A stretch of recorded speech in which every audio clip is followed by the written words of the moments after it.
DETV News is powered by DART, Delaware's transit service. Moving forward. Tonight, Delaware braces for an early heat wave expected to push the heat index to 105.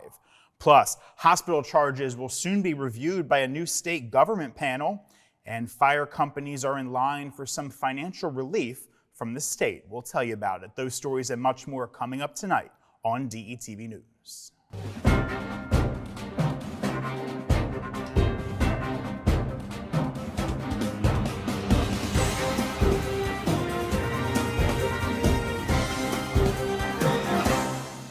Good evening and welcome to DETV News. I'm Matt Ford. Thanks so much for being with us tonight. Here's what's making headlines today. Delaware faces its first heat wave of the year, unusually early and posing heightened risk due to limited acclimation. Newcastle County begins a heat advisory Tuesday until early Thursday, followed by an excessive heat watch through the weekend. Temps in the 90s with high humidity are expected, pushing heat index values up to 105 degrees. While conditions moderate slightly over the weekend, high humidity is going to persist, and southern counties also experience elevated temps, with Sussex County expecting highs in the upper 90s. Residents are advised to stay hydrated and seek cool environments. For updates, you're urged to visit the National Weather Service's website. Moving to politics now, Bethany Hall Long, candidate for state governor, has reportedly accepted more than $25,000 in illegal excess contributions. That's according to a WHYY report. These contributions allegedly include donations from unregistered PACs, which would violate Delaware finance laws. Hall Long had previously promised to address these issues by hiring a compliance firm and conducting an audit. Newcastle County Executive Matt Meyer, who is running against Hall Long in the September 10th Democratic primary, criticized her for accepting the contributions. Hall Long released a statement in which she says she would return any campaign contributions that were above the legal limit. The lieutenant governor accused her opponent of playing politics. And the race for Delaware's sole congressional seat has solidified, with State Senator Sarah McBride securing the Democratic nomination and Republican Danielle Hall filing for her candidacy. When former State Housing Authority Director Eugene Young suspended his campaign for the U.S. House of Representatives just last week, it paved the way for McBride to secure the Democratic Party's nomination. She has since received endorsements from U.S. House Democratic leadership and House Speaker Nancy Pelosi. McBride also garnered the support of current Rep. Lisa Blunt Rochester, who is vacating the congressional seat to run for U.S. Senate, with Hall officially filing her candidacy with the State Department of Elections on Friday. McBride will face her Republican challenger in the general election in November. Hall, a veteran Dover resident and small business owner, filed for political office on June 14th, setting up a November face-off with McBride. The deadline for candidates to file for office here in Delaware is noon on July 9th. And Governor John Carney officially signed House Bill 350 into law on Thursday, marking a pivotal moment in Delaware's healthcare reform efforts. The bill lays the groundwork for the creation of the Diamond State Hospital Review Board, aimed at curbing rising healthcare expenses here in the first state.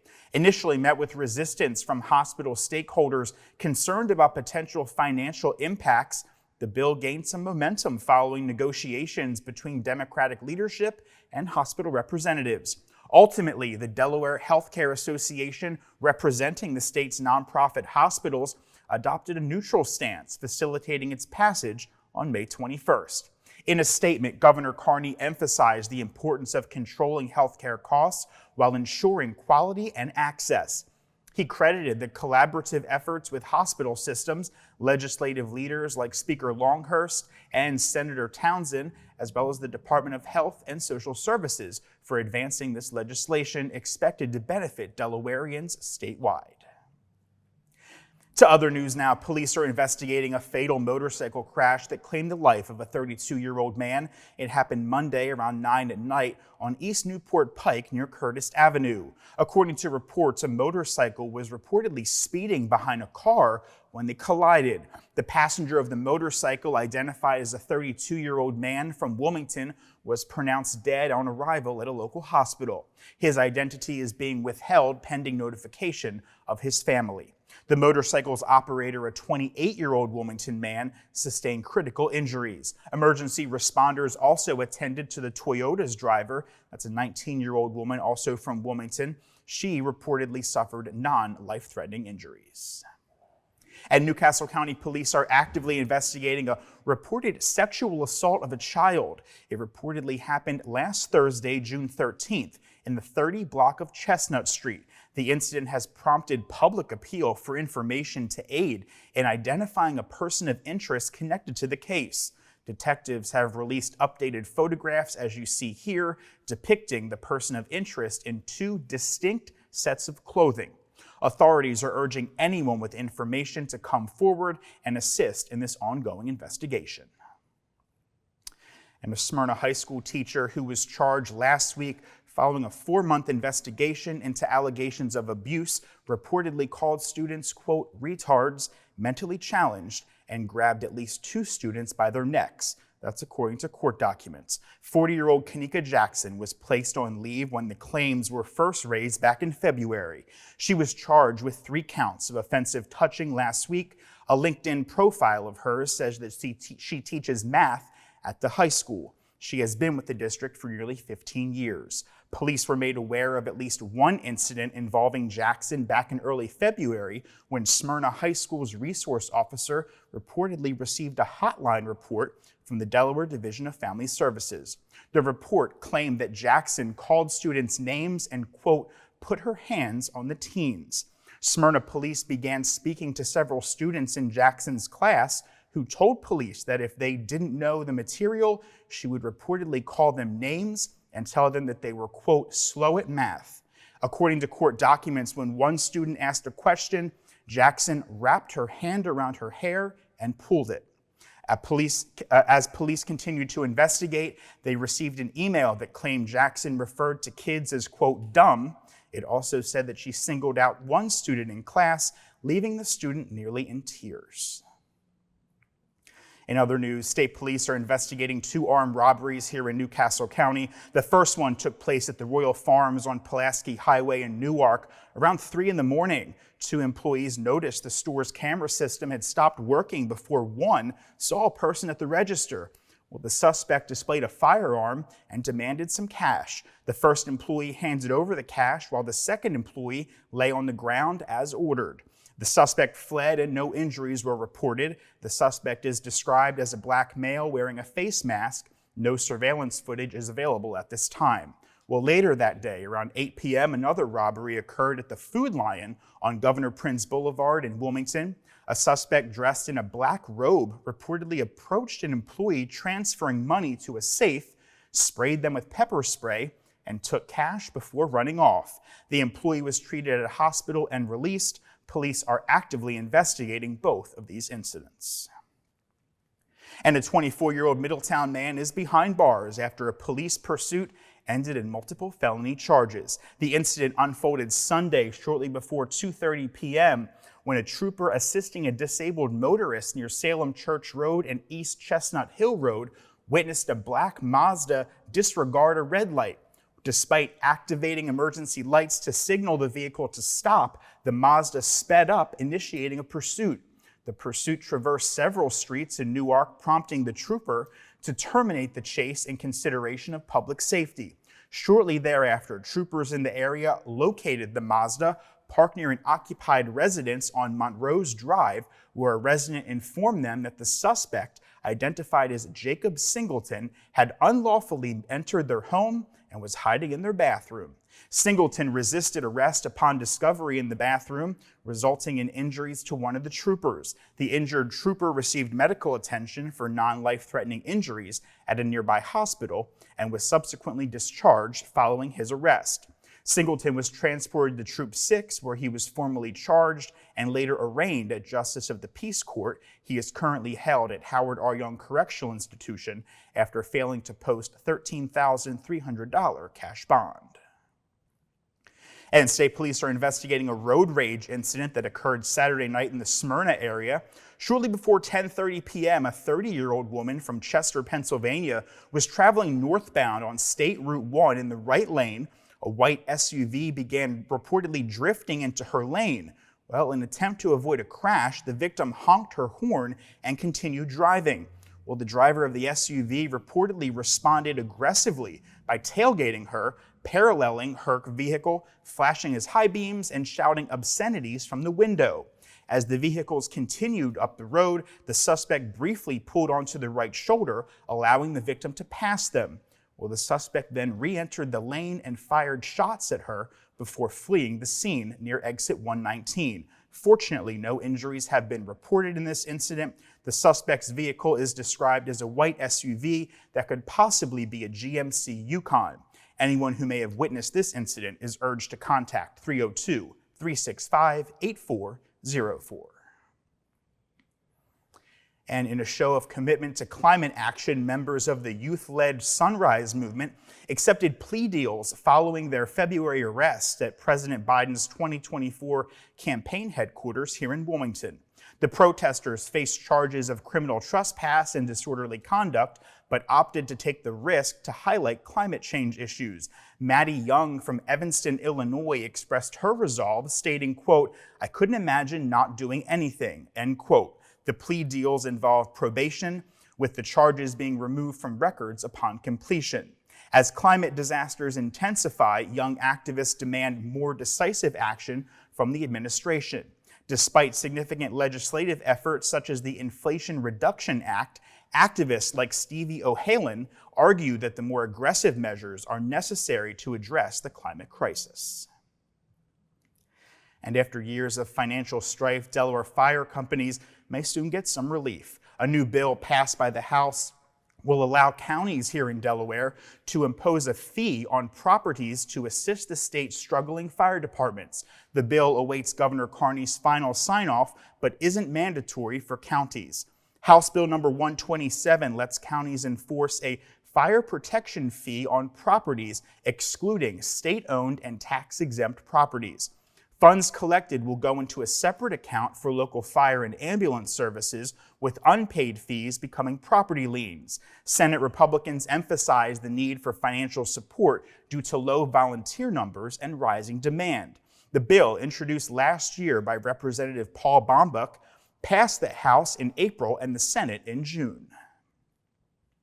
And members of the Newcastle County chapter of Jack and Jill of America Incorporated has presented an $8,000 check to I Am My Sister's Keeper. That's a Wilmington nonprofit that provides leadership development and entrepreneurial skills to girls ages 6 to 18. The donation is part of National Jack and Jill campaign for chapters to support local charities. Chapter President Andrea Squire said the agency was chosen because it has shown a strong commitment to the community. Squire said, quote, "Their consistent efforts in providing services to youth aligns with our values and goals, making them an ideal partner for our initiative." Jack and Jill is a national member organization for mothers with children ages 2 to 19. The group is dedicated to assisting African American youngsters through leadership development, volunteer service, and civic duty. And that's going to do it for this edition of DETV News. Be sure to follow us all across your favorite social media platforms. And for a look at what's happening all around the state of Delaware, head to our website. That's detvch.com. And of course, if you have a comment or news tip, please contact us at the email address press@detvch.com. With tonight's news, I'm Matt Ford. We'll see you again later this week.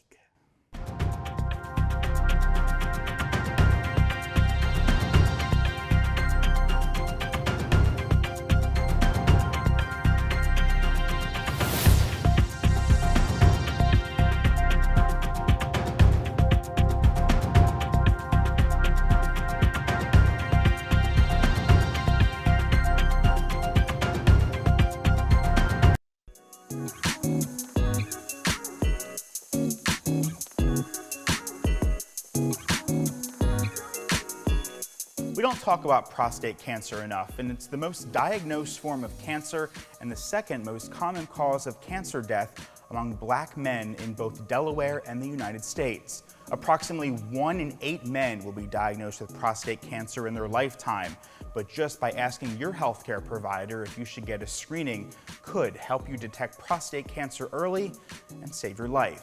So let's talk about it. Talk to your healthcare provider today about a prostate cancer screening if you are 40 years of age or older, or have a family history of prostate cancer. If you don't have insurance, or if your insurance doesn't pay for cancer screenings, Screening for Life may provide you with the screenings that you need, and nurse navigators make this process easier. To learn more, visit healthydelaware.org/prostate or call 211.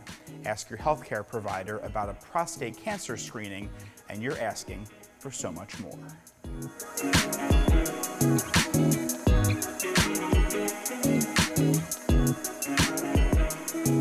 My name is Jason Aviles, and I am the founder and owner of Fly Yogi, and I'm here to share with you some tips to be able to help fight opioid addiction.